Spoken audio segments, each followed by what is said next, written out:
You ask Tiger to solve. This deals with linear equations with one unknown. The final result is a equals 1 over 36. Let's solve it step by step.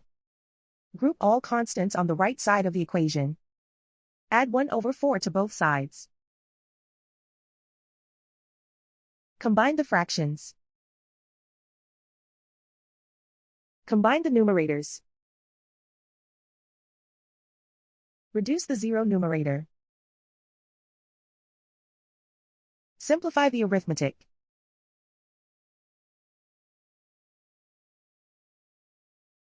Isolate the a. Divide both sides by 9. Simplify the fraction. Simplify the arithmetic.